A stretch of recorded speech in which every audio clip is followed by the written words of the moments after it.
दीड महिन्याच्या उन्हाळी सुट्ट्यानंतर आजपासून शाळांमध्ये किलबिलाट सुरू झालेला आहे। या विद्यार्थ्यांचा उत्साह वाढवण्यासाठी लोकप्रतिनिधी देखील शाळेंवर पोहोचलेले आहेत।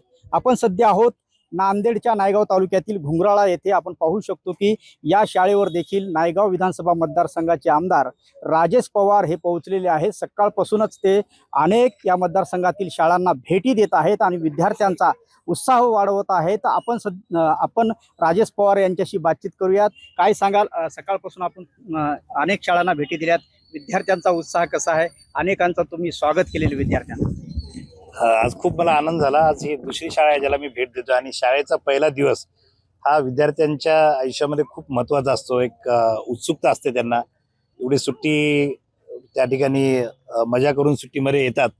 काही जण थोडंसं त्यांना जड पण वाटतं शाळेत यायला आणि त्यांचा उत्साह वाढला पाहिजे। त्याचप्रमाणे या निमित्ताने शाळेमध्ये काय अडचणी आहेत त्याही पाहण्यात येतात आणि शिक्षक वर्ग सुद्धा त्यांनाही प्रेरित करणं या ठिकाणी लोकप्रतिनिधी आल्यावर त्यांना सुद्धा बरं वाटतं आणि एकंदरीतच शाळेचं पुढचं शैक्षणिक वर्ष एकदम चांगलं जावं, इथून जास्तीत जास्त ज्ञान या सर्व गोरगरीब मुलांना मिळावं यासाठी यांना प्रोत्साहित करण्यासाठी मी भेटी दिलीत आणि मला अतिशय आनंद झाला। निश्चितच नांदेड जिल्हा असो किंवा तुमच्या मतदारसंघातील अनेक शाळा किंवा जीर्ण झालेल्या आहेत, त्यासाठी आपण काय पुढाकार? मी मागच्या 5 वर्षापासून याच्यासाठी फार प्रयत्न करत आलेला आहे। माझ्या मतदारसंघामध्ये सुद्धा मागच्या 5 वर्षामध्ये अनेक नवीन वर्ग खोल्यासाठी मी निधी दिलेला आहे। नुसतं वर्ग खोल्यात नाही तर शाळेमध्ये शौचालय नसणं ही एक फार गंभीर बाब अद्याप सुद्धा आहे। तर जास्तीत शाळेमध्ये मुलासाठी आणि मुलींसाठी शौचालय सुद्धा दिलेले आहेत आणि येणाऱ्या काळामध्ये सुद्धा माझ्या मतदारसंघामध्ये जवळपास 80% जे शाळा खोलींची गरज आहे ते पूर्ण होऊ शकेल माझ्या माध्यमातून असं मला वाटतं। आणि शासन स्तरावर सुद्धा एकंदरीत राज्यामधल्या जिल्हा परिषद शाळेमधील वर्ग खोल्याची जी अडचण आहे ती लवकर सोडवावी असा पाठपुरावा माझ्या वतीने करण्यात येणार आहे। याचं एक प्रमुख कारण म्हणजे सध्या ग्रामीण भागामध्ये सुद्धा मोठ्या प्रमाणामध्ये खाजगी शाळा झालेल्या आहेत, परंतु शेतकऱ्यांची किंवा कामगारांची गोरगरिबांची मुले त्या शाळेमध्ये शिक्षण घेऊ शकत नाहीत आणि त्यांना जिल्हा परिषद हा एकमेव पर्याय असल्यामुळे जिल्हा परिषदेच्या शाळा अगदी सक्षम झाल्या पाहिजे, तिथलं शिक्षण सुद्धा खूप चांगल्या दर्जाचं मिळालं पाहिजे, यासाठी माझे प्रयत्न यापुढे चालू राहणार आहेत। विद्यार्थ्यांचा किंवा पालकांचा कल इंग्रजी शाळांकडे वाढलेला आहे। जिल्हा परिषद सारख्या शाळांकडे त्यांचा कल कुठेतरी दिसत नाही, त्यासाठी काय आव्हान करावं?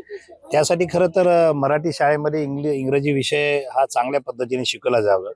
त्याचप्रमाणे सेमी इंग्लिश सुद्धा जर पालकांची जर मागणी असेल तर सेमी इंग्लिशच्या शाळा सुद्धा वाढवायला हरकत नाही, परंतु मला वाटतं मराठी शाळेमध्ये सुद्धा जर इंग्रजी शिक्षण जर चांगलं दिलं तर नक्कीच पालक या ठिकाणी करतील। एक लोकांच्या डोक्यामध्ये कुठेतरी आलेलं आहे की इंग्रजी शाळामध्ये म्हणजे फार चांगले असतात।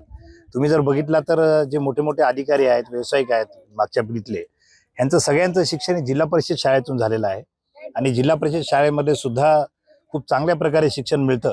याची जनजागरूकता थोडंसं लोकांमध्ये आमच्यासारख्या लोकप्रतिनिधीच्या माध्यमातून जर झाली तर निश्चितच इंग्रजी शाळेकडे जो जाणारा ओढ आहे तो थोडासा कमी होईल। निश्चितच येणाऱ्या काळामध्ये जिल्हा परिषद सारख्या शाळांमध्ये जे इंग्रजी शाळेकडे जे लोकांचा कल वाढलेला आहे तो कमी करण्याचा प्रयत्न लोकप्रतिनिधींनी करावा असं आवाहन आमदार राजेश पवार यांनी केलेलं आहे। संजय सूर्यवंशी, साम टीव्ही न्यूज, नायगाव, नांदेड। देश विदेशातील प्रत्येक घडामोडींचे लाईव्ह अपडेट मिळवण्यासाठी आता साम टीव्हीच्या सर्व सोशल मीडिया प्लॅटफॉर्मला लाईक, फॉलो आणि सबस्क्राईब करा।